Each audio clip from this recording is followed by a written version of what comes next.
Welcome to Yashoda edu platform. Kerala water അതോറിറ്റിയുടെ laboratory അസിസ്റ്റൻറ്റിൻ്റെ ക്ലാസ്സുകളാണ് നടക്കുന്നത്. ഇന്ന് നമുക്ക് നോക്കാം കെമിസ്ട്രിയിലെ ബേസിക് കോൺസെപ്റ്റുകൾ. അതായത് ഏതൊരു എക്സാമിനും നമ്മൾ ഇപ്പോൾ ബേസിക് കോൺസെപ്റ്റ് എന്ന് പറഞ്ഞിട്ട് എടുത്ത് പറഞ്ഞിട്ടില്ല എങ്കിൽ പോലും ചിലപ്പോൾ മൊളാരിറ്റിയിൽ നിന്നൊരു ക്വസ്റ്റ്യൻ വരാം, അല്ലെങ്കിൽ ഒരു സിഗ്നിഫിക്കൻറ്റ് ഫിഗറിൽ നിന്ന് ക്വസ്റ്റ്യൻ വന്നേക്കാം. സോ ഇങ്ങനത്തെ കുറച്ച് ബേസിക് ആയിട്ടുള്ള കാര്യങ്ങൾ നമുക്ക് ഇന്ന് നോക്കാം. നമ്മൾ ഫിസിക്സിൽ ആദ്യം തന്നെ international unit of system of unit ഒക്കെ പഠിച്ചു കഴിഞ്ഞല്ലേ, SI യൂണിറ്റ് ഒക്കെ പഠിച്ചു കഴിഞ്ഞു. പിന്നെ അതിൽ നമ്മൾ 7 ബേസ് യൂണിറ്റും 7 ബേസ് യൂണിറ്റും അതുപോലെ 2 സപ്ലിമെൻ്ററി യൂണിറ്റ്സ് ഒക്കെ പഠിച്ചു കഴിഞ്ഞു. അതിൻ്റെ റെപ്രസെൻറ്റേഷൻ അറിയാം. പിന്നെ അടുത്ത് വരുന്നത്, നിങ്ങൾക്കിപ്പോൾ എന്തെങ്കിലുമൊക്കെ കിലോ, മെഗാ, ഗിഗ, പെറ്റ ഇങ്ങനെയൊക്കെ എഴുതുമ്പോഴത്തേക്കും അത് 10⁻⁴ എത്രയാണ് എന്ന് അറിയത്തില്ലെങ്കിൽ ഈ ഒരു ടേബിൾ യൂസ് ചെയ്യാൻ പറ്റും കേട്ടോ. പിന്നെ നമുക്ക് മാസ് ആൻഡ് വെയിറ്റ്. മാസ് എന്ന് പറയുമ്പോൾ എന്താണ്? Substance. Mass of A substance is the amount of matter present in it. ഒരു ഒരു ഒരു ഒരു നമ്മളൊരു സബ്സ്റ്റൻസ് എടുക്കുകയാണ്, അല്ലെങ്കിൽ ആ സബ്സ്റ്റൻസിനകത്ത് പ്രസൻ്റ് ആയിട്ടുള്ള മാറ്റർ എത്രയാണ് അതിൻ്റെ എമൗണ്ടിനെയാണ് മാസ് എന്ന് പറയുന്നത്. ബട്ട് വെയിറ്റ് എന്ന് പറയുമ്പോൾ is the force exerted by gravity on an object. ഒരു ഓബ്ജക്റ്റിൽ ഈ നമ്മുടെ ഗ്രാവിറ്റേഷണൽ ഒരു ഫോഴ്സ് ഉണ്ടാവുമല്ലോ, ആ ഫോഴ്സ് എക്സേർട്ട് ചെയ്യുന്ന അതിനെയാണ് വെയിറ്റ് എന്ന് പറയുന്നത്. Okay, the mass of A substance is constant whereas its weight may vary from one place to another due to change in gravity. Mass എവിടെ ചെന്നാലും കോൺസ്റ്റൻ്റ് ആയിരിക്കും. എത്രയാണോ ആ ഒരു സബ്സ്റ്റൻസിനകത്ത് പ്രസൻ്റ് ആയിരിക്കുന്ന മാറ്റർ, അത് എത്രയാണോ അത് എല്ലായിടത്തും എവിടെ ചെന്നാലും സെയിം ആയിരിക്കും. പക്ഷേ വെയിറ്റ് എന്ന് പറയുമ്പോഴത്തേക്കും ഗ്രാവിറ്റിയുടെ ഒരു ഫോഴ്സും കൂടി അതിലോട്ട് വരുന്നുണ്ട് അല്ലേ. ഗ്രാവിറ്റേഷണൽ ഫോഴ്സ് എത്രത്തോളം എക്സേർട്ട് ചെയ്യുന്നു അതാണ് വെയിറ്റ് എന്ന് പറയുന്നത്. സോ അതിനനുസരിച്ചിട്ട് ഗ്രാവിറ്റി ചേഞ്ച് ചെയ്യുന്ന സ്ഥലത്തിനനുസരിച്ച് വസ്തുവിൻ്റെ വെയിറ്റും ഡിഫറെൻ്റ് ആയിട്ട് വന്നുകൊണ്ടിരിക്കും. പിന്നെ നോക്കാനുള്ളത് വോളിയം എന്ന് പറയുമ്പോൾ volume is the amount of space occupied by a substance. ഒരു സബ്സ്റ്റൻസ് അത് ഇരിക്കാനായിട്ട് എടുക്കുന്ന ആ ഒരു സ്പേസ്, അതാണ് വോളിയം എന്ന് പറയുന്നത്. യൂണിറ്റ് ലെങ്ത്തിൻ്റെ ക്യൂബാണ് അല്ലേ. നമ്മൾ വോളിയം എന്ന് പറയുമ്പോൾ length into breadth into height അല്ലേ. പിന്നെ വരുന്ന ഡെൻസിറ്റിയുടെ മാസ് ബൈ വോളിയമാണ് ഇക്വേഷൻ. kg/m³ യൂണിറ്റ് വരുന്നത്. പിന്നെ ഇതിൽ ടെമ്പറേച്ചറിൽ നിന്ന് മിക്കവാറും ക്വസ്റ്റ്യൻസ് വരാറുണ്ട്. അതായത് നമുക്ക് എത്ര സ്കെയിൽസ് ഉണ്ട്?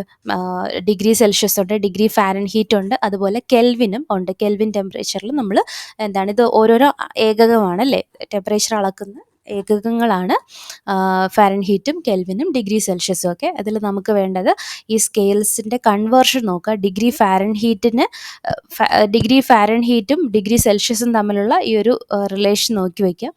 Degree Fahrenheit is equal to 9/5 degree Celsius plus 32 ആണ്. ഓക്കെ, അതുപോലെ കെൽവിൻ സ്കെയിലിലും Kelvin is equal to degree Celsius plus 273.15. അതായത് ഇപ്പോൾ ഒരു ടെമ്പറേച്ചർ ഡിഗ്രി സെൽഷ്യസിൽ തന്നിട്ടുണ്ട്, അതിനെ കറസ്പോണ്ടിങ് കെൽവിനിലോട്ട് മാറ്റുകയാണെങ്കിൽ എങ്ങനെയാണ്? ആ ഡിഗ്രി സെൽഷ്യസ് പ്ലസ് 273.15 കൂടെ കൂട്ടി എഴുതുമ്പോഴായിരിക്കും കെൽവിനിലെ വാല്യൂ കിട്ടുന്നത്. പിന്നെ അടുത്ത ഇമ്പോർട്ടൻ്റ് ആയിട്ടുള്ള കാര്യം, ഈ മെഷർമെൻറ്റിലൊക്കെ വരുന്ന അൺസർട്ടനിറ്റി നോക്കാം. അതിൽ നമുക്കിപ്പോൾ സയൻറ്റിഫിക് നൊട്ടേഷൻ എന്ന് പറഞ്ഞിട്ടൊരു സംഭവമുണ്ട്. അതായത് ഒരു വലിയ വാല്യൂ, ഇപ്പോൾ 232.508, ഇതിനെയൊക്കെ നമുക്ക് എന്ത് ചെയ്യാൻ പറ്റും? 10⁻⁴ എക്സ്പൊണൻ്റായിട്ട് എക്സ്പൊണൻഷ്യൽ നൊട്ടേഷൻ കൊടുക്കാൻ പറ്റും. ഓക്കെ, ഏതൊരു നമ്പർ ആയാലും ഇപ്പോൾ 232.508 നമുക്ക് എങ്ങനെ 2.32508 × 10⁻² എന്ന് പറഞ്ഞിട്ട് നൊട്ടേറ്റ് ചെയ്യുക അല്ലേ. ഇതിനാണ് നമ്മൾ സയൻറ്റിഫിക് നൊട്ടേഷൻ എന്ന് പറയുന്നത്. അതായത് ഏതൊരു വാല്യൂവിനെയും n × 10⁻⁴ സ്മോൾ n എന്നുള്ള രീതിയിൽ മാറ്റാൻ പറ്റും. Exponential notation in which any number can be represented in the form of n × 10⁻n. ഇവിടെ സ്മോൾ n എന്ന് പറയുന്നത് എന്താണ്? Is an exponent having positive or negative values, and capital N എന്ന് പറയുമ്പോൾ is a number called digit term. പിന്നെ ഇവിടെ ഇതിൻ്റെ notation നമ്മൾ എങ്ങനെയാണ്? ഈ 10⁻⁴ നമുക്ക് പ്ലസ് വാല്യൂസും വരാം, അതുപോലെ മൈനസ് വാല്യൂസും വരാം. ഇപ്പോൾ 232.508 എങ്ങനെയാണ്? 2 പോയിന്റ് നമ്മൾ അങ്ങോട്ട് കൊടുക്കുകയാണ് അല്ലേ. 2.32, അതായത് ഇപ്പുറത്തുള്ള 2 ആൾക്കാരെ നമ്മൾ വലത്തോട്ട് റൈറ്റിലോട്ട് മാറ്റി എഴുതുമ്പോൾ ആ പോയിന്റ് 2 സ്ഥാനം കൂടി അങ്ങോട്ട് നീളുകയാണ് അല്ലേ. അതിൻ്റെ അർത്ഥം എന്താണ്? നമ്മൾ അങ്ങോട്ട് പോകുന്തോറും ആ പോസിറ്റീവ് വാല്യൂസ് കൊടുക്കുക. സോ ഇവിടെ 2 ഇപ്പം 3ഉം 2നെയും കൂടി രണ്ട് എന്താണ് പ്ലേസസ് നമ്മൾ അങ്ങോട്ട് കൊടുത്തപ്പോഴത്തേക്കും എങ്ങനെയാണ് 10⁻² 2 എന്നാണ് എഴുതുന്നത്, +2. ഇനി ഇതിൽ ഈ ഒരു എക്സാമ്പിൾ നോക്കിക്കഴിഞ്ഞാൽ 0.00016 ഇതിനെ നമ്മൾ 1.6 × 10⁻⁻4 എന്നാണ് കാണിച്ചിരിക്കുന്നത്. അതെങ്ങനെയാണ് വന്നത്? ഇവിടെ 1 2 3 4 ഈ 4 ഡിജിറ്റ്സിനെ നമ്മൾ ലെഫ്റ്റിലോട്ട് മാറ്റുകയാണ്. അതായത് ലെഫ്റ്റിലോട്ട് മാറ്റുക എന്ന് വെച്ച് കഴിഞ്ഞാൽ എത്രയാണ്? 10⁻4 കൊണ്ട് ഡിവൈഡ് ചെയ്യുക എന്നുള്ള മീനിങ് ആണ്. അപ്പോൾ ആ ഡിവിഷനാണ് മൈനസ് ആയിട്ട് കൺവേർട്ട് ആവുന്നത്. മറ്റടുത്ത് നമ്മളിപ്പം 2 സ്ഥാനം അങ്ങോട്ട് മാറ്റാമെന്ന് വെച്ചുമ്പോഴും 10⁻2 വെച്ചിട്ട് ഗുണിക്കുകയാണ് ചെയ്യുന്നത്. അപ്പോഴാണ് നമുക്ക് അങ്ങോട്ട് ഡിജിറ്റ് മാറ്റാൻ പറ്റുന്നത്. ഇവിടെ ഇങ്ങോട്ട് മാറ്റണമെങ്കിൽ എന്താണ് ഡിവൈഡാണ് ചെയ്യേണ്ടത്. സോ 10⁻⁻4 എന്ന് എഴുതാൻ പറ്റും. 1.6 × 10⁻⁻4. ഇനി അടുത്ത് വരുന്നത് ഇങ്ങനെയൊക്കെ ഈ ഒരു സയൻറ്റിഫിക് നൊട്ടേഷൻ വെച്ചിട്ടുള്ള വാല്യൂസിൻ്റെ മൾട്ടിപ്ലിക്കേഷനും ഡിവിഷനും അഡീഷനും സബ്ട്രാക്ഷനും നോക്കുക. മൾട്ടിപ്ലിക്കേഷനൊക്കെ ആണെങ്കിലും ഡിവിഷൻ ആണെങ്കിലും വലിയ സീനില്ല. എത്രയാണോ വാല്യൂ അതുങ്ങൾ തമ്മിൽ ഗുണിച്ച്, ഇപ്പം 5.6 × 10⁻5 6.9 × 10⁻8 തമ്മിൽ ഗുണിക്കാനാണെങ്കിൽ നമ്മൾ ആദ്യം എന്ത് ചെയ്യുക? ഈ 5.6നെയും അതുപോലെ 5.6ഉം അതുപോലെ 6.9നെയും തമ്മിൽ ഗുണിക്കുക. പിന്നെ ഈ 10⁻5ഉം 10⁻8ഉം നമ്മൾ പണ്ട് കൃത്യങ്ക നിയമങ്ങളിൽ പഠിച്ചിട്ടുണ്ടാവും. a⁻m × a⁻n = a⁻m+n അല്ലേ? അവരുടെ മുകളിലുള്ള ആൾക്കാർ തമ്മിൽ പവേഴ്സിന് തമ്മിൽ കൂട്ടിയാൽ മതി. അപ്പോൾ 5.6ൻ്റെ 6.9 3.864ഉം പിന്നെ ഇവരെ തമ്മിൽ ഇത് വന്നിട്ട് 38.64ഉം പിന്നെ ഇവർ തമ്മിൽ കൂട്ടുമ്പോഴത്തേക്കും 5 വട്ടം കൂടെ കൂട്ടിയിട്ട് 13. അതിനവർ ഒരു ഡിജിറ്റ് മാറ്റിയിട്ടാണ് 3.864 × 10⁻14 എഴുതിയിരിക്കുന്നത്. അതുപോലെ ഡിവിഷനിൽ വരുമ്പോഴും ഇപ്പോൾ ഇങ്ങനെ 2.7 × 10⁻³ / 5.5 × 10⁻4 എന്നുള്ളതാണെങ്കിൽ 2.7ഉം 5.5ഉം തമ്മിൽ ഫസ്റ്റ് ഡിവൈഡ് ചെയ്യുക. പിന്നെ ഇതിൻ്റെ ഫോർമുല എന്താണ്? a⁻m / a⁻n എന്ന് പറഞ്ഞ് വരികയാണെങ്കിൽ a⁻m - n. അപ്പോൾ 10⁻³ മൈനസ് എന്താണ് 4, അപ്പോൾ 10⁻⁻7. ഓക്കെ, സോ 0.4909 × 10⁻⁻7 നമ്മൾ ഒരു ഡിജിറ്റ് ഇങ്ങോട്ട് മാറ്റാനാണ് ഉദ്ദേശിക്കുന്നത്. അപ്പോൾ എന്ത് ചെയ്യും? 4.909 × 10⁻⁸ എന്ന് എഴുതാം. പിന്നെ അഡീഷനും സബ്ട്രാക്ഷനും വരുമ്പോൾ ഒരിക്കലും നമുക്ക് ഇവരുടെ ഈ എക്സ്പൊണൻസിൻ്റെ വാല്യൂസ് ഇല്ലേ, ഇവിടെ ഇപ്പോൾ 10⁻⁴ഉം 10⁻³ കിടക്കുന്നതെങ്കിൽ നമുക്ക് ഫ്രണ്ടിലുള്ള ആൾക്കാരെ ഡയറക്റ്റായിട്ട് കൂട്ടാനോ അല്ലെങ്കിൽ കുറയ്ക്കാനോ പറ്റത്തില്ല. നമ്മൾ ചെയ്യേണ്ടത് ഈ എക്സ്പൊണൻസിനെ കറക്റ്റ് ഇവരുടെ പവേഴ്സ് സെയിം ആക്കി എടുക്കണം ആദ്യം ചെയ്യേണ്ടത്. അപ്പോൾ 6.65 × 10⁻⁴ഉം പിന്നെ ഈ 8.95 × 10⁻³ എന്നുള്ളതിന് നമ്മളൊരു 10 കൂടെ കൊണ്ട് ഗുണിക്കുമ്പോഴത്തേക്കും ഒരു പോയിന്റ് അങ്ങോട്ട് പോകും അല്ലേ? അപ്പോൾ 0.895 × 10⁻⁴ എന്ന് കിട്ടും. അങ്ങനെ ആക്കിയതിന് ശേഷം മാത്രമേ കൂട്ടി എഴുതാവൂ. അപ്പോൾ 6.65ഉം 0.895ഉം തമ്മിൽ ആദ്യം കൂട്ടുക, ദെൻ എന്താണ് ഇൻറ്റു 10⁻⁴ എന്ന് ഇട്ട് വെച്ചാൽ മതിയാവും. അതുപോലെ തന്നെ സബ്ട്രാക്ഷനിലും എന്തോന്നാണ് ഇപ്പോൾ 2.5 × 10⁻⁻2 മൈനസ് 4.8 × 10⁻⁻3 ആണെങ്കിൽ ഈ രണ്ടിൻ്റെയും പവേഴ്സിനെ ഫസ്റ്റ് ഈക്വൽ ആക്കുക. അപ്പോൾ നമ്മൾ എന്ത് ചെയ്യാണ്? 2.5 × 10⁻⁻2 മൈനസ് ഈ ഒരു ഡിജിറ്റിനെ നമ്മൾ അങ്ങോട്ട് കൊണ്ടുപോകണം. ആ ഒരു പോയിന്റ് അങ്ങോട്ട് മാറ്റണമെങ്കിൽ ഒരു 10 കൊണ്ട് ഗുണിച്ചാൽ മതി. സോ 10⁻⁻3 × 10 ദാറ്റ് മീൻസ് എന്താണ് 10⁻⁻2 ആവും. പിന്നെ എന്താണ് ഈ 10⁻⁻2 കോമൺ ആയിട്ട് എടുത്തു കഴിഞ്ഞാൽ ബാക്കി വരുന്നത് 2.5 മൈനസ് 0.48. അതിൽ നിന്ന് നമുക്ക് 2.02 × 10⁻⁻2 എന്നുള്ള വാല്യൂ കിട്ടും. അപ്പോൾ ഇതൊക്കെ നമ്മൾ ബേസിക് ആയിട്ടുള്ള കുറച്ച് കാര്യങ്ങളാണ്, നമുക്ക് എവിടെയെങ്കിലുമൊക്കെ യൂസ്ഫുൾ ആയിട്ട് വരും കേട്ടോ. ഇനി വരുന്നത് സിഗ്നിഫിക്കൻറ്റ് ഫിഗേഴ്സ്. നമ്മളിപ്പോൾ ഒരു മെഷർമെൻറ്റ് എടുക്കുമ്പോഴത്തേക്കും ഒരിടത്ത് ഒരു മെഷറിംഗ് ഡിവൈസ് വെച്ചിട്ട് 9.4 ഗ്രാം എന്ന് കിട്ടി, മറ്റൊരു മെഷറിംഗ് ഡിവൈസ് വെച്ചിട്ട് വെയിറ്റ് എടുക്കുകയാണ് അല്ലെങ്കിൽ മാസ് എടുക്കുമ്പോഴത്തേക്കും 9.4213 ഗ്രാം എന്ന് പറഞ്ഞ് കിട്ടുകയാണ്. അപ്പോൾ ഈ 9 എന്ന് പറയുന്നത് അവിടുത്തെ സെർട്ടൻ ഡിജിറ്റ് ആണ് അല്ലേ, അത് പക്ക ഡിജിറ്റ് ആണ്. ബാക്കി 4, 4, 2, 1, 3 എന്നൊക്കെ പറയുന്നത് അവിടെ അൺസർട്ടൻ വാല്യൂസ് ആണ്. സോ നമുക്ക് എന്താണ് അതിൻ്റെ ആ ഒരു എന്താണ് മെഷർമെൻറ്റ് വാല്യൂവിലെ ഡിജിറ്റ്സ് കറക്റ്റായിട്ട് നമുക്ക് എന്ത് ചെയ്യാൻ പറ്റും? അതിലെ സിഗ്നിഫിക്കൻറ്റ് ഫിഗേഴ്സ് കണ്ടുപിടിച്ച് എഴുതാൻ പറ്റും. അതിന് കുറച്ച് റൂൾസ് പറയുന്നുണ്ട്. There are certain rules for determining the number of significant figures. അതായത് എത്രയാണോ നമുക്ക് ആക്യുറേറ്റ് ആയിട്ടൊരു വാല്യൂ വേണ്ടത് എന്നുള്ളത് നമ്മൾ ഡിറ്റർമിൻ ചെയ്യുന്നതാണ് സിഗ്നിഫിക്കൻറ്റ് ഫിഗേഴ്സ് എന്ന് പറയുന്നത്. അതിൻ്റെ ഒന്നാമത്തെ റൂൾ എന്ന് പറയുന്നത് all non zero digits are significant. ഡിജിറ്റുകൾ എന്ന് പറയുമ്പോൾ ഒന്നുകിൽ സീറോ ആവാം, അല്ലെങ്കിൽ സീറോ അല്ലാത്ത 1 2 3 4 5 5 6 7 8 9 എന്ന് പറഞ്ഞിട്ടുള്ള എന്താണ് നോൺ സീറോ ഡിജിറ്റ്സും വരാം അല്ലേ. അപ്പോൾ ഇതിൽ ആദ്യത്തെ റൂൾ എന്ന് പറയുന്നത് എന്ത് നോൺ സീറോ ഡിജിറ്റ്സ് വന്നാലും അവരെല്ലാവരും സിഗ്നിഫിക്കൻ്റ് ആണ്. ഫോർ എക്സാമ്പിൾ 285 സെൻറ്റിമീറ്റർ എന്ന് പറയുമ്പോൾ ദർ ആർ 3 സിഗ്നിഫിക്കൻറ്റ് ഫിഗേഴ്സ്. 2 8 5 അല്ലേ, 1 2 3 3 സിഗ്നിഫിക്കൻറ്റ് ഫിഗേഴ്സാണ് ഇവിടെ ഉള്ളത്. കാരണം ഇവിടെ സീറോ വരുന്നില്ല, എല്ലാം നോൺ സീറോ ഡിജിറ്റ്സ് ആണ്. അപ്പോൾ കണ്ണു അടച്ച് നമുക്ക് എഴുതാം എത്ര ഡിജിറ്റ്സ് ആണോ അവിടെ ഉള്ളത്, അതിനെ അങ്ങ് നമ്പർ ചെയ്തെടുത്താൽ മതി. ഓക്കെ, എന്നിട്ട് 0.25 ml ആണെങ്കിൽ ദർ ആർ 2 സിഗ്നിഫിക്കൻറ്റ് ഫിഗേഴ്സ്. ഇവിടെ നമ്മൾ സീറോനെ കളഞ്ഞിട്ട് ഇവിടെ 2ഉം 5ഉം, അപ്പോൾ ഇവിടെ 2 സിഗ്നിഫിക്കൻറ്റ് ഫിഗേഴ്സാണ് ഉള്ളത്. അടുത്ത റൂളാണ് zeros preceding to first non-zero digit are not significant. Such a zero indicates the position of decimal point. Thus 0.03 has one significant figure and 0.0052 has two significant figures. അപ്പോൾ നമ്മൾ ആദ്യം പറഞ്ഞത് എല്ലാ നോൺ സീറോ ഡിജിറ്റുകളും എന്തോന്നാണ്, significant ഫിഗറുകളാണെന്ന് പറഞ്ഞു. ഇനി അടുത്ത rule പറയുന്നത് നമ്മളിപ്പോൾ 0.03 എന്നൊക്കെ എഴുതുമ്പോൾ ഇവിടെ വരുന്ന ഈ ഒരു നോൺ സീറോ ഡിജിറ്റ്, ഈ ഒരു 3ൻ്റെ മുമ്പിൽ വരുന്ന സീറോകളൊന്നും തന്നെ സിഗ്നിഫിക്കൻ്റ് അല്ല. അതുകൊണ്ട് തന്നെ ഈ ഒരു 0.03ക്ക് എത്ര സിഗ്നിഫിക്കൻറ്റ് ഫിഗേഴ്സ് ആണുള്ളത്, ഒരാളേ ഉള്ളൂ. അതുപോലെ 0.0052 എന്ന് പറയുമ്പോൾ അവിടെ ആകെപ്പാടെ 2 സിഗ്നിഫിക്കൻറ്റ് ഫിഗേഴ്സേ പറയുന്നുള്ളൂ. ഇനി അടുത്തൊരു റൂൾ എന്ന് പറയുന്നത് zeros between 2 non zero digits are significant.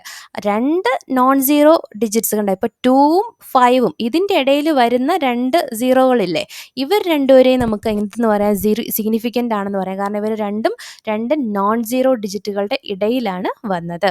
അടുത്ത point, zeros at the end or right of a number are significant provided they are on the right side of the decimal point.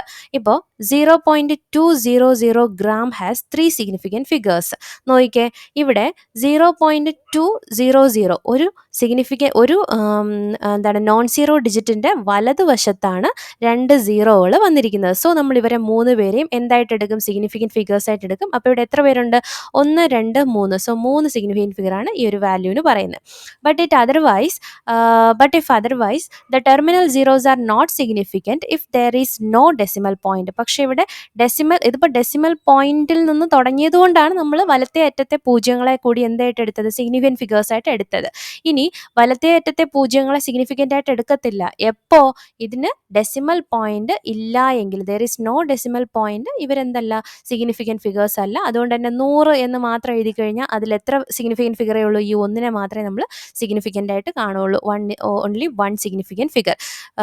പിന്നെ 100 point എന്ന് എഴുതിയിരിക്കുകയാണ്, but 100 point has 3 significant figures and 100.0 has 4 significant figures. കണ്ടോ, ഈ ദശാംശം വരുമ്പോൾ മൊത്തവും മാറി. Okay, വെറുതെയാണ് ഇപ്പം 100 എന്ന് മാത്രമേ എഴുതിയിട്ടുള്ളൂ എങ്കിൽ ഈ വലത്തെ ആളിന് എന്തില്ല, റോളില്ല, നമ്മൾ ഒരു സിഗ്നിഫിക്കൻറ്റ് ഫിഗർ മാത്രമേ എഴുതത്തുള്ളൂ. പക്ഷേ ഈ 100 എന്നുള്ളിടത്ത് പോയിന്റ് ഒരു 0 കൂടി വരെയാണ്. ഓക്കെ, ദശാംശം കൂടി ചേർത്ത് വരികയാണെങ്കിൽ നമ്മൾ ഇവരെ എല്ലാവരെയും സിഗ്നിഫിക്കൻ്റ് ആയിട്ട് എടുക്കും.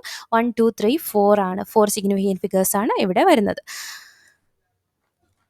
അടുത്ത ഒരു റൂൾ, അഞ്ചാമത്തെ റൂൾ എന്ന് പറയുന്നത് counting the numbers of object. For example 2 balls or 20 eggs have infinite significant figures as these are exact numbers and can be represented by writing infinite number of zeros after placing a decimal. That is 2 = 2.000 or 20 = 20.000 എന്നൊക്കെ പറയുമ്പോൾ. Okay, അതായത് നമ്മൾ എന്തെങ്കിലും ഓബ്ജക്റ്റുകളെ count ചെയ്യുകയാണെങ്കിൽ 2 ball എന്നൊക്കെ count ചെയ്യുമ്പോൾ അവിടെ നമുക്ക് ഇൻഫിനിറ്റ് സിഗ്നിഫിക്കൻറ്റ് ഫിഗേഴ്സ് എന്നാണ് പറയുന്നത്. കാരണം 2 എന്ന് എഴുതിയിട്ട് 2 പോയിന്റ് ഇട്ടതിന് ശേഷം നമുക്ക് എത്ര വാല്യൂ ഇട്ടാലും ഇവിടുത്തെ ബോൾസിൻ്റെ എണ്ണം എന്ന് പറഞ്ഞാൽ 2 തന്നെയല്ലേ. ഇപ്പോൾ 20.00 എന്ന് പറയുമ്പോൾ നമുക്കറിയാം 20.000, പൂജ്യത്തിനൊന്നും വിലയില്ല. അപ്പോൾ 20 തന്നെയാണ് ഇവിടെ ശരിക്കും വരുന്ന അർത്ഥം. പക്ഷെ നമുക്കിവിടെ സിഗ്നിഫിക്കൻറ്റ് ഫിഗേഴ്സ് നോക്കിക്കഴിഞ്ഞാൽ എത്ര വേണമെങ്കിലും എഴുതാമെന്നാണ് പറയുന്നത്. അടുത്ത് നോക്കേണ്ടത് multiplication and division of significant figures. Significant ഫിഗേഴ്സിൻ്റെ കാര്യത്തിലുള്ള മൾട്ടിപ്ലിക്കേഷൻ ഡിവിഷനും. ഇപ്പോൾ 2.5 × 1.25 = വാല്യൂ വരുന്നത് 3.125 ആണല്ലേ. പക്ഷെ നമ്മൾ ഇവിടെ എഴുതുമ്പോൾ ഇവിടുത്തെ ഏറ്റവും ഇപ്പോൾ 2.5-ന് എത്ര സിഗ്നിഫിക്കൻറ്റ് ഫിഗേഴ്സ് ഉണ്ട്, 2ഉം. അതുപോലെ 1.25-ന് 3 സിഗ്നിഫിക്കൻറ്റ് ഫിഗേഴ്സും ആണുള്ളത്. സോ നമ്മൾ ഈ ഒരു ക്രിയ ചെയ്തെടുക്കുമ്പോൾ ഏറ്റവും കുറവ് സിഗ്നിഫിക്കൻറ്റ് ഫിഗേഴ്സ് ഏതാണോ അത്രയും നമ്പർ ഓഫ് ഡിജിറ്റ്സ് ആയിരിക്കണം നമ്മുടെ ഫൈനൽ ആൻസറിലും വരേണ്ടത്. സോ നമ്മളിതിനെ എഴുതും 3.1 എന്നുള്ളത്. സോ ഇങ്ങനെ എഴുതുമ്പോഴത്തേക്ക് ഇവിടെ റൗണ്ടിങ് ഓഫ് എന്ന് പറയുന്ന ഒരു കോൺസെപ്റ്റ് കൂടി പഠിച്ചു വയ്ക്കുക. One has to keep in mind the following points for rounding off the numbers rounding off ചെയ്യാം. റൗണ്ട് ഓഫ് എന്നൊക്കെ പറയത്തില്ലേ, അതായത് if the rightmost digit to be removed is more than 5, the preceding number is increased by 1. For example, 1.386 എന്ന് പറയുന്ന ഒരു value. If we have to remove 6, ഇതിൽ നിന്ന് നമുക്ക് 6 വേണ്ട എന്നുണ്ടെങ്കിൽ 6 നോക്കുക, അത് 5നേക്കാളും കൂടിയ വാല്യൂ ആണോ? ആണല്ലേ. സോ നമ്മൾ എന്ത് ചെയ്യാണ്, ഈ തൊട്ടടുത്ത ആളിൻ്റെ കൂടെ ഒന്ന് കൂട്ടി എഴുതും. സോ 1.38 എന്നുള്ളത് റൗണ്ട് ഓഫ് ചെയ്തിട്ട് 1.386 എന്നുള്ളത് റൗണ്ട് ഓഫ് ചെയ്തിട്ട് 1.39 എന്ന് ആക്കും. രണ്ടാമത്തെ റൂൾ എന്ന് പറയുന്നത് if the right most digit to be removed is less than 5, 5നേക്കാളും ചെറിയ ആളാണ് ഈ റൈറ്റ് മോസ്റ്റിൽ വരുന്നത്. 4.334 എന്ന് പറയുമ്പോൾ ഏറ്റവും റൈറ്റിൽ വന്നത് 4 അല്ലേ, ദാറ്റ് മീൻസ് അവർ 5നേക്കാളും ചെറുതാണ്. അങ്ങനെയാണെങ്കിൽ നമ്മൾ എന്ത് ചെയ്യാണ്, ഈ നമ്പറിന് ചേഞ്ച് ഒന്നും ചെയ്യത്തില്ല. ഇതിനെ നമ്മൾ ഈ ഒരു 4നെ എടുത്തങ്ങ് കളയുക, 4.33 എന്ന് മാത്രമേ എഴുതത്തുള്ളൂ. അടുത്തൊരു റൂൾ എന്ന് പറയുന്നത് if the right most digit to be removed is 5, 5 ആണെങ്കിൽ, എടുത്ത് കളയേണ്ട നമ്പർ 5 ആണ് എങ്കിൽ നമ്മൾ നോക്കുക then the preceding number is not changed if it is an even number. Okay, അതിൻ്റെ തൊട്ട് മുന്നിൽ 5ൻ്റെ തൊട്ട് മുമ്പിൽ വന്നിരിക്കുന്നത് ഈവൻ നമ്പർ ആണെങ്കിൽ നമ്മൾ ഒട്ടും ഒരു ചേഞ്ചും വരുത്തത്തില്ല, ആ നമ്പറിനെ നമ്മൾ അങ്ങനെ തന്നെ എഴുതും. Then but it is increased by 1 if it is an odd number. Odd number ആണ് എങ്കിൽ നമ്മൾ എന്ത് ചെയ്യാണ്, ഒരു ഡിജിറ്റ് കൂട്ടും. 6.35 ഈ 5നെ നമുക്ക് റിമൂവ് ചെയ്യണം. ഓക്കെ, അപ്പോൾ റിമൂവ് ചെയ്യേണ്ട നമ്പർ 5 ആണല്ലേ. 5 ആകുമ്പോഴത്തേക്കും നമ്മൾ തൊട്ട് ഫ്രണ്ടിലുള്ള ആളിനെ നോക്കുക, ഇയാൾ ഓഡാണോ ഈവൻ ആണോ? 3 എന്ന് പറയുന്നത് ഓഡ് നമ്പർ ആണല്ലേ. സോ നമ്മൾ അവനെ ഒന്ന് കൂട്ടിയിട്ട് 6.4 എന്ന് എഴുതും. ഇനി 6.25 നമുക്ക് റിമൂവ് ചെയ്യേണ്ടത് 5 എന്ന് പറയുന്ന നമ്പറാണ്. തൊട്ട് പ്രീസീഡിങ് ഡിജിറ്റ് നോക്കുക, 2 ആണല്ലേ, അതൊരു ഈവൻ നമ്പറാണ്. ദാറ്റ് മീൻസ് എന്താണ്, നമ്മൾ ഒരു ചേഞ്ചും വരുത്തണ്ട, റിമൂവ് ചെയ്യേണ്ട ആളിനെ റിമൂവ് ചെയ്യുക, ബാക്കിയുള്ളവരെ അങ്ങനെ തന്നെ എഴുതുക. ദാറ്റ് മീൻസ് 6.2 എന്ന് നമ്മൾ റൗണ്ട് ഓഫ് ചെയ്ത് എഴുതി. ഇനി നമുക്കിവിടെ ഇമ്പോർട്ടൻ്റ് ആയിട്ട് വരുന്നത് ഈ ലോസ് ഓഫ് കെമിക്കൽ കോമ്പിനേഷൻസ് ഒക്കെ ഒന്ന് നോക്കി വെക്കുക. Law of conservation of mass എന്ന് പറയുന്നത് എന്താണ്, നമുക്കിപ്പം മാറ്ററിനെ ക്രിയേറ്റ് ചെയ്യാനോ ഡിസ്ട്രോയ് ചെയ്യാനോ പറ്റത്തില്ല. അതാണ് law of conservation of mass. ഇത് പുട്ട് ഫോർവേഡ് ചെയ്തത് അൻഡോയിൻ ലവോസിയർ ആണ്. അടുത്ത ലോ എന്ന് പറയുന്നത് law of definite proportion, Joseph Proust ആണ് പുട്ട് ഫോർവേഡ് ചെയ്തത്. He stated that a given compound always contain exactly the same proportion of elements by weight. ഒരു compound എടുക്കുകയാണെങ്കിൽ അതിനകത്ത് പ്രസൻ്റ് ആയിട്ടുള്ള എലമെൻറ്റ്സിൻ്റെ വെയ്റ്റ് എപ്പോഴും ഒരേ പ്രപ്പോർഷൻ ആയിരിക്കും എന്നാണ് പറയുന്നത്. ഓരോ കോമ്പൗണ്ടിലും അടങ്ങിയിരിക്കുന്ന എലമെൻറ്റ്സിൻ്റെ വെയ്റ്റിൻ്റെ പ്രപ്പോർഷൻ എപ്പോഴും എന്തായിരിക്കും, ഓൾവേസ് സെയിം എന്നാണ് പറയുന്നത്. അടുത്ത law of multiple proportion forward ചെയ്തത് ഡാൾട്ടൺ ആണ്. അദ്ദേഹം പറഞ്ഞത് if 2 elements can combine to form more than 1 compound, 2 എലമെൻറ്റ്സിന് ചേർന്നിട്ട് ഒന്നിൽ കൂടുതൽ കോമ്പൗണ്ട്സ് ഉണ്ടാക്കാൻ പറ്റുമ്പോൾ the masses of 1 element that combine with a fixed mass of the other element are in the ratio of small whole numbers. ഇവരുടെ മാസുകൾ എന്ന് പറയുമ്പോഴത്തേക്ക് എപ്പോഴും ഒരു ഹോൾ നമ്പർ, മാസുകളുടെ റേഷ്യോ എന്ന് പറയുന്നത് ഒരു ഹോൾ നമ്പറിലായിരിക്കും. അടുത്ത് പറയുന്നത് ഗാലുസാക്സ് ലോ ഓഫ് ഗേഷ്യസ് വോളിയം ആണ്. ഈ ഒരു ലോ പ്രപ്പോസ് ചെയ്തത് ഗാലുസാക്ക് എന്ന് പറഞ്ഞ സയൻറ്റിസ്റ്റ് ആണ്. He observed that when gases combine or are produced in a chemical reaction, they do so in a simple ratio by volume provided all gases are at the same temperature and pressure. അപ്പോൾ ഗ്യാസുകൾ combine ചെയ്യുക അല്ലെങ്കിൽ release ചെയ്യുകയാണ് ഒരു chemical റിയാക്ഷനിലെങ്കിൽ അവരുടെ volume, okay, അതിൽ പങ്കെടുക്കുന്ന ഗ്യാസുകളുടെ volume എപ്പോഴും ഒരു സിമ്പിൾ റേഷ്യോയിലായിരിക്കും എന്നാണ് ഇദ്ദേഹത്തിൻ്റെ ഗാലുസാക്സ് ലോയിൽ പറയുന്നത്. ഇനി അവഗാഡ്രോ ലോ എന്ന് പറയുമ്പോൾ പ്രപ്പോസ് ചെയ്തത് അവഗാഡ്രോയാണ്. Avogadro proposed that equal volumes of all gases at the same temperature and pressure should contain equal number of molecules. Same ടെമ്പറേച്ചറിലും പ്രഷറിലുള്ള കണ്ടീഷനിൽ ഈക്വൽ വോള്യത്തിലുള്ള എല്ലാ ഗ്യാസിലും ഈക്വൽ നമ്പർ ഓഫ് മോളിക്യൂൾസ് ആയിരിക്കും പ്രസൻ്റ് ആയിരിക്കുന്നത്. ഈക്വൽ വോള്യം ആണെങ്കിൽ അവിടെ പ്രസൻ്റ് ആവുന്ന മോളിക്യൂൾസിൻ്റെ നമ്പറും ഈക്വൽ ആയിരിക്കും എന്നാണ് അവഗാഡ്രോ ലോയിൽ പറയുന്നത്. അടുത്തതായിട്ട് ഡോൾട്ടൺസ് അറ്റോമിക് തിയറിയിൽ ഇദ്ദേഹം പറയുന്നത് matter consist of indivisible atoms അല്ലെ. മാറ്റർ എന്ന് പറയുന്നത് എന്താണ്, ബ്രേക്ക് ചെയ്യാൻ പറ്റാത്ത ആറ്റം എന്ന് പറയുന്ന സംഭവം കൊണ്ടാണ് ഉണ്ടാക്കിയിരിക്കുന്നത്. All atoms of a given element have identical properties including identical mass. പിന്നെ atoms of different elements differ in mass. ഒരു എലമെൻറ്റിനകത്ത് പ്രസൻ്റ് ആയിട്ടുള്ള എല്ലാ ആറ്റത്തിൻ്റെ പ്രോപ്പർട്ടീസ് സെയിം ആയിരിക്കും. പിന്നെ 2 എലമെൻറ്റ്സിൻ്റെ ആറ്റംസ് ഒരിക്കലും അവരുടെ പ്രോപ്പർട്ടീസ് സെയിം ആയിട്ട് വരത്തില്ല, ഡിഫറെൻ്റ് ആയിരിക്കും. പിന്നെ പറയുന്നത് compounds are formed when atoms of different elements combine in a fixed ratio. പല മൂലകങ്ങളുടെ ആറ്റങ്ങൾ ഒരു ഫിക്സഡ് റേഷ്യോയിൽ കമ്പൈൻ ചെയ്യുമ്പോഴാണ് കോമ്പൗണ്ട്സ് ഫോം ചെയ്യുന്നത്. പിന്നെ വരുന്നത് chemical reactions involve reorganisation of atoms. ആറ്റങ്ങളുടെ ഒരു റീഓർഗനൈസേഷൻ നടക്കുമ്പോഴാണ്, അതായത് അവിടെ ബ്രേക്കിംഗ് ആവാം അല്ലെങ്കിൽ ജോയിനിങ് ആവാം, ഇത് ഇങ്ങനെയൊക്കെ ചെയ്യുമ്പോഴാണ് കെമിക്കൽ റിയാക്ഷൻസ് നടക്കുന്നത്. These are neither created nor destroyed in A chemical reaction. അവിടെ ഒരു റീഓർഗനൈസേഷൻ മാത്രമേ നടക്കുന്നുള്ളൂ, അവിടെ അല്ലാതെ അവരെ ക്രിയേറ്റ് ചെയ്യാനോ അല്ലെങ്കിൽ ആറ്റത്തിനെ നമുക്ക് ഡിസ്ട്രോയ് ചെയ്യാനോ ഒന്നും പറ്റത്തില്ല. ഓക്കെ, പിന്നെ വരുന്നത് അറ്റോമിക് മാസും മോളിക്കുലർ മാസും ഒക്കെ അറിയായിരിക്കുമല്ലോ. ഇതിൽ നമുക്കിനി ഇമ്പോർട്ടൻ്റ് ആയിട്ട് വരുന്നത് ഇതാണ് മോസ്റ്റ് ഇമ്പോർട്ടൻറ്റ്. ഇതിലാണ് ഈ ഒരു ഭാഗം പറയാനാണ് ഞാൻ ഇത്രയും കോൺസെപ്റ്റിൽ നിന്ന് തുടങ്ങി വന്നത്. ഓക്കെ, അപ്പോൾ റിയാക്ഷൻസ് ഇൻ സൊല്യൂഷൻസൊക്കെ പഠിക്കുമ്പോൾ ഇവിടെ നമുക്ക് എന്താണ് ഇവരുടെ കോൺസെൻട്രേഷൻ ഓഫ് സൊല്യൂഷൻ അല്ലെങ്കിൽ amount of substance present in the given volume, ഇതിനെയൊക്കെ നമുക്ക് എക്സ്പ്രസ് ചെയ്യാൻ വേണ്ടിയിട്ട് പല വഴികളുണ്ട്. ഓക്കെ, അതായത് ഒരു സൊല്യൂഷനകത്ത് പ്രസൻ്റ് ആയിട്ടുള്ള എമൗണ്ട് ഓഫ് സബ്സ്റ്റൻസ് ഇല്ലേ, അതിനെ കണ്ടുപിടിക്കാൻ വേണ്ടിയിട്ടുള്ള പല മെത്തേഡുകളുണ്ട്. 1 mass percentage or weight percent, പിന്നെ 2 മോൾ ഫ്രാക്ഷൻ, 3 മൊളാരിറ്റി, 4 മൊളാലിറ്റി. അപ്പോൾ ഇത് ഫുള്ള് കണക്കുകളാണ്. നമ്മളിപ്പോൾ തിയറി മാത്രം പറഞ്ഞു പോകും, കണക്കുകൾ ക്വസ്റ്റ്യൻസ് നമുക്ക് ടെലഗ്രാമിൽ ഡിസ്കസ് ചെയ്യാം. അടുത്ത് അപ്പോൾ അതിൽ ഓരോന്നായിട്ട് നോക്കാം. മാസ് പെർസെൻ്റ് എന്ന് പറയുമ്പോൾ ഇതിൽ നോക്കേണ്ടത് ആ ഒരു ഇക്വേഷൻ പഠിച്ചു വയ്ക്കുക, എന്നാൽ മാത്രമേ പ്രോബ്ലം വന്നാൽ ചെയ്യാൻ പറ്റുള്ളൂ. പിന്നെ അവരുടെ കോൺസെപ്റ്റ് എന്താണെന്നുള്ളതും കൂടി അറിഞ്ഞിരിക്കുക. So mass percent it is obtained by using the following relation. Mass percentage എന്താണ്? Mass of solute divided by mass of solution into 100. Formula നോക്കി വയ്ക്കുക. മാസ് പെർസെൻറ്റേജ് എന്ന് പറയുന്നത് mass of solute divided by mass of solution into 100. രണ്ടാമത്തേത് mole fraction. Equation നോക്കി വയ്ക്കുക. Mole fraction of A എന്ന് പറയുന്നത് number of moles of A divided by number of moles of solution. Okay, mole fraction, it is the ratio of number of moles of a particular component to the total number of moles of the solution. Okay, ഒരു സൊല്യൂഷനിൽ total എത്ര moles ഉണ്ടോ അതിനകത്ത് നമ്മൾ ഉദ്ദേശിക്കുന്ന ഒരു കമ്പോണൻറ്റിൻ്റെ കുറേ components ചേർന്നിട്ടായിരിക്കും ഒരു സൊല്യൂഷൻ ഉണ്ടാകുന്നത്. അപ്പോൾ നമുക്കിപ്പോൾ എ എന്ന് പറയുന്ന ഒരു കമ്പോണൻറ്റിൻ്റെ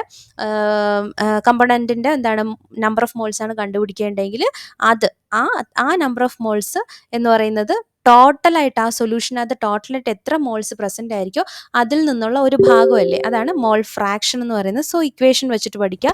മോൾ ഫ്രാക്ഷൻ ഓഫ് എ എന്ന് പറയുന്നത് number of moles of A divided by എന്താണ് number of moles of solution, that means total number of moles in the solution. NA/NA + NB എന്നൊക്കെ ഓർത്ത് വയ്ക്കാം. ഇനി അടുത്ത എന്താണ് ഇക്വേഷൻ എന്ന് പറയുന്നത് മൊളാരിറ്റിയുടേതാണ്. Molarity it is defined as the number of moles of the solute in 1 litre of the solution. Okay, molarity എന്ന് പറയുമ്പോൾ ഇവിടെ നമുക്ക് 1 ലിറ്റർ സൊല്യൂഷനിൽ പ്രസൻ്റ് ആയിട്ടുള്ള number of moles of solute കണ്ടുപിടിക്കുന്നതിന് വേണ്ടിയിട്ടുള്ള ഇക്വേഷനാണ് മൊളാരിറ്റി. ക്യാപിറ്റൽ M എന്നാണ് ഡിനോട്ട് ചെയ്യുന്നത്. So molarity capital M is equal to number of moles of solute divided by volume of solution in liters. ഇനി അടുത്ത ഇക്വേഷൻ വരുന്നത് മൊളാലിറ്റിയുടേതാണ്. Molality it is defined as the number of moles of solute present in 1 kilogram of solvent. ഓർത്ത് വയ്ക്കുക, molarity ആണെങ്കിൽ ലിറ്ററിലായിരുന്നു, 1 litre സോൾവെൻറ്റിൽ present ആയിരുന്ന സൊല്യൂട്ടിൻ്റെ moles. Molality ആണെങ്കിൽ 1 kilogram സോൾവെൻറ്റിൽ പ്രസൻ്റ് ആയിട്ടുള്ള number of moles of solute. അതിനെ നമ്മൾ ഡിനോട്ട് ചെയ്യുന്നത് റെപ്രസെൻറ്റ് ചെയ്യുന്നത് സ്മോൾ ലെറ്റർ M വെച്ചിട്ടാണ്. Molality small m is equal to number of moles of solute divided by mass of solvent in kilogram. Okay, ഇത്രയാണ് ഇതിനകത്ത് വരുന്ന മേജർ കോൺസെപ്റ്റുകൾ. അപ്പോൾ നമുക്കിപ്പം ആദ്യം പറഞ്ഞ ലോസ് ഒക്കെ നമുക്ക് അത്ര വന്നില്ല എങ്കിൽ പോലും ഈ മൊളാലിറ്റിയിൽ നിന്നൊക്കെ ചിലപ്പോഴൊക്കെ ക്വസ്റ്റ്യൻസ് കാണാറുണ്ട് കേട്ടോ. അതുകൊണ്ടാണ് ഈ ഒരു കോൺസെപ്റ്റ് നമ്മളിന്ന് പറഞ്ഞത്. സോ ഇതിൻ്റെ പ്രോബ്ലംസ് മുഴുവനും നമുക്ക് നമ്മുടെ ടെലഗ്രാമിൽ റിവിഷൻ ഡേയിൽ ചെയ്യാം. Thank you.